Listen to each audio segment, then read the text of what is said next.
Well, good afternoon, everyone. Hope you're having a good bank holiday wherever you are. A good Friday, wherever in the UK or wherever in the world you happen to be watching this.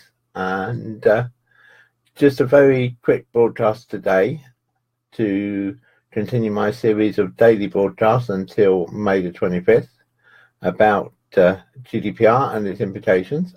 And I decided to take a bit of a niche today, based on a conversation I was having with someone earlier in the day about restaurant reservations and how potentially they fall under GDPR.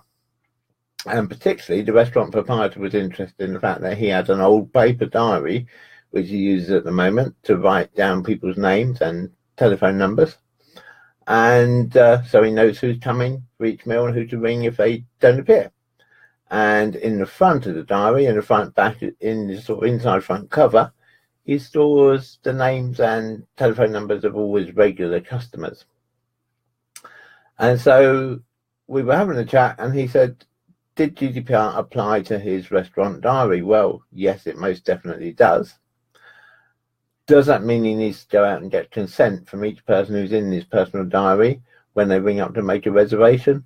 No, he most certainly doesn't, unless he's planning to hold on to that telephone number to market to them in the future. If he is planning to hold on to the number, then he should make them aware and make sure he gets their consent, but remembering that consent can be verbal as well as written. As long as it's informed consent and voluntarily given, then there's no problem with that. He just needs to record when the person said it was okay for him to keep their phone number. But then we got onto the broader issue of security of that data, because obviously, if the diary's there, it has the customer's name, it has their telephone number, which is personally identifiable information, but it's just there. And it would be totally impractical for them to have to lock it away every time they stop using it, because that just simply wouldn't work. So what I suggested to him is what I believe to be a workable solution, which would fit within certainly the spirit of the regulations of GDPR, would be as follows: that when someone is booking, they ask for the telephone number, as they do now. They write down the customer's telephone number. There's no need to ask for consent for that, because the customer, by making that booking, is entering into a verbal contract with the restaurant and could reasonably expect the restaurant to contact them via the telephone. So absolutely no problem there. As long as the restaurant doesn't hold on to the telephone number, there's no problem. So to solve that one, what we decided to do was advise him to have instead of his traditional diary, have a A4 folder with loose leaf sheets of paper, one sheet for each day.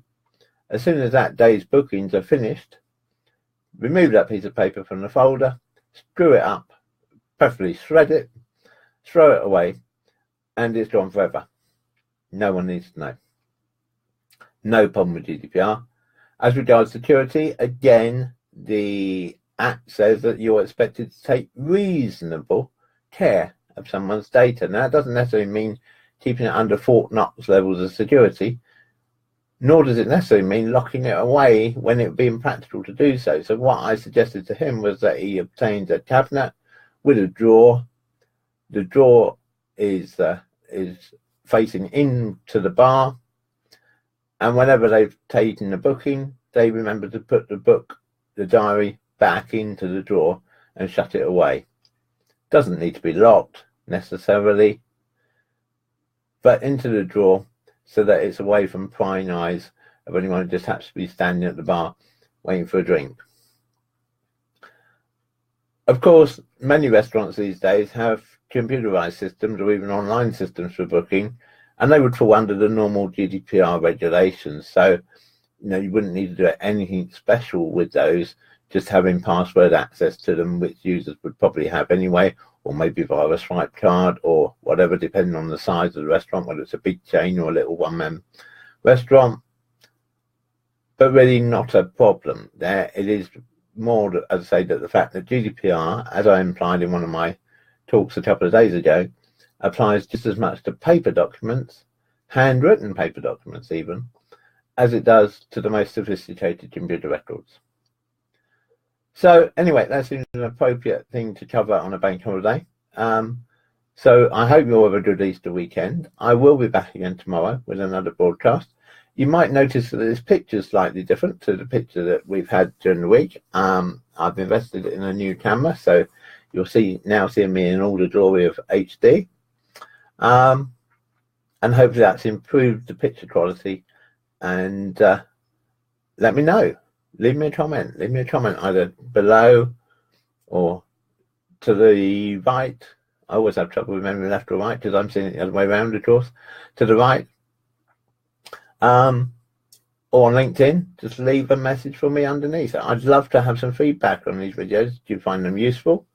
Are they too long, too short? And also, what other subjects would you like me to cover? Please do make some suggestions and I'll cover all the ones that I can.